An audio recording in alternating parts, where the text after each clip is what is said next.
Elles nous viennent de Mariupol. Ce sont des images de la télé russe, une agence de presse russe. Ces militaires ukrainiens qui se rendent.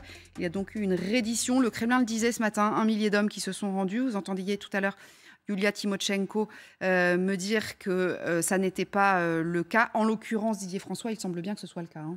Oui, ça, franchement, enfin, regardez leur visage, vous voyez bien ouais. que ce sont des gens fatigués qui viennent de passer des jours difficiles. Déjà, c'est une résistance héroïque. Hein. Ils ont tenu plus de 40 jours isolés et encerclés, sans munitions. Honnêtement, il y a un moment où c'est plus possible. Et c'est ce qu'ils nous ont annoncé petit à petit hier avec leurs appels. Donc, j'espère qu'ils seront bien traités. Alors voilà, c'est ça. La question, c'est ça aussi, de savoir s'ils seront bien traités.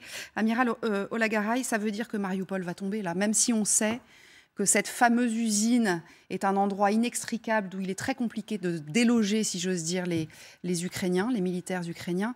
Mais ça y est, ce sont les dernières heures que l'on vit. Mais Mariupol est tombé.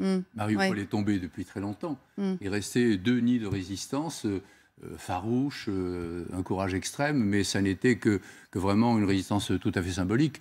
Mariupol est tombé et simplement, il va falloir que les troupes qui ont attaqué et qui continuent d'attaquer Mariupol se reconstituent avant de pouvoir participer à une autre grande offensive. Les Russes sont quand même, eux aussi, très sévèrement fatigués. On voit ces pauvres soldats ukrainiens qui d'ailleurs doivent vivre un drame fabuleux. Ils vous paraissent impassibles comme ça, mais à 1000, se rendre alors que leur pays a toujours mis en avant les valeurs de courage jusqu'à la mort, c'est quand même très difficile.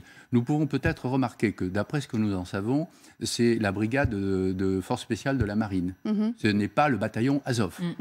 Le bataillon Azov, s'ils s'en sortent, je ne sais pas comment, ils seront traités.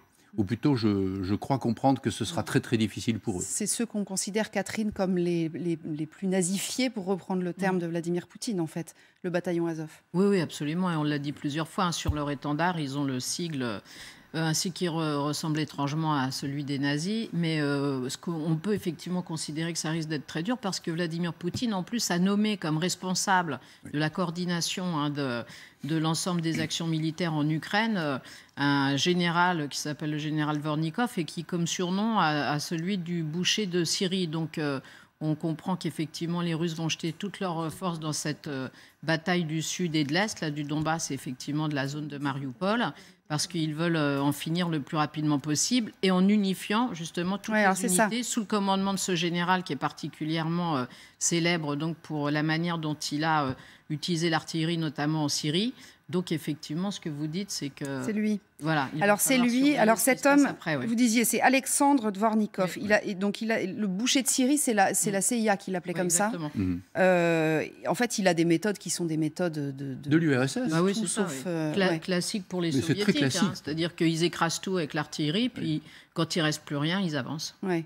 Donc c'est pour ça effectivement que d'abord ça souligne la faiblesse du dispositif russe jusqu'à maintenant qui n'était pas un commandement unifié et c'est comme ça qu'on a pu voir effectivement que la guerre sur les différents fronts ne fonctionnait pas du tout.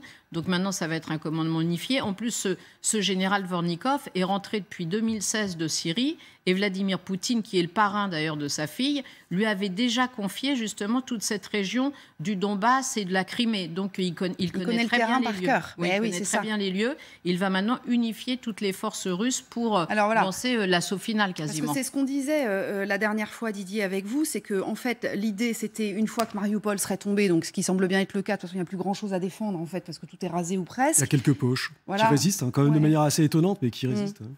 L'idée, c'est de reformer les troupes qui tiennent encore debout, parce qu'effectivement, eux aussi ont vécu 40 jours de combat, et de concentrer tout ça, effectivement, sur l'est du pays pour reprendre cette fameuse tenaille dont vous nous parliez. Absolument. Donc, en fait, le processus qu'on va voir, c'est ce qu'on appelle la réarticulation, vous voyez bien, mais qui a déjà commencé, comme le disait l'amiral.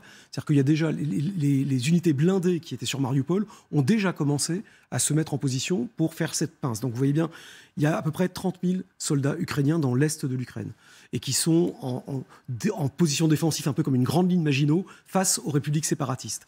Et les Russes n'arrivent pas à percer cette ligne de défense extrêmement forte. Donc ils essayent de les encercler en glissant derrière. Il y a déjà une première flèche, si je puis dire, enfin un premier mouvement de pince qui passe depuis le nord, depuis Izium, et qui glisse derrière. Et Mariupol devrait lancer la deuxième pince pour essayer de rejoindre et les encercler. Ça va quand même prendre un peu de temps parce que oui, effectivement, ce général va remettre en place son dispositif. Oui, il sait le faire. C'est quelqu'un qui a l'expérience du travail, ce qu'on appelle interarmes et interarmée et du combiné. Néanmoins, il doit reconstituer une armée très épuisée, dont une partie a été défaite quand même devant Kiev. Ça va pas être simple, ça va lui prendre un petit peu de temps. On peut imaginer beaucoup de victimes, du coup, amiral. Il y aura certainement beaucoup de victimes, parce que, comme vous l'avez souligné, c'est une poche. Une poche, ça veut dire que c'est enfermé, c'est adossé à Dnipro qui est beaucoup plus loin derrière. Mais que vont faire les Ukrainiens? Nous ne savons pas ce que font les Ukrainiens. Je pense qu'ils n'attendent pas l'arme au pied que l'armée russe arrive, parce qu'elle vient de Kiev, elle s'est reconstituée, elle repasse par le nord, elle va réattaquer et redescendre. Il faut qu'elle se reconstitue. Celle du Sud doit se reconstituer. Ça prend du temps. Et par où? Par la Crimée, parce que quand même, par le sud du Donbass, c'est difficile. Donc, il va falloir un temps certain pour le faire. Et que va-t-il arriver? On ne sait pas. On ne sait pas quelles sont les villes. Izium est déjà très fortement attaqué. Normalement, les Ukrainiens ont dû prévoir, sinon de se retirer un peu pour ne pas être complètement fixé dans cette poche et ne pas perdre 30 à 40 000 hommes, ce qui est terrifiant pour l'armée. Mais ça veut dire qu'il donnerait le territoire. Mais ça veut dire qu'il lâche le territoire. On ne voit pas comment il ne pourrait pas lâcher le reste des oblasts qui sont presque complètement déjà sous domination des républiques autoproclamées. On ne voit pas comment il pourrait le faire. S'il s'obstine dans ce cas-là, il s'expose à perdre une très grande partie de son armée, d'où démoralisation.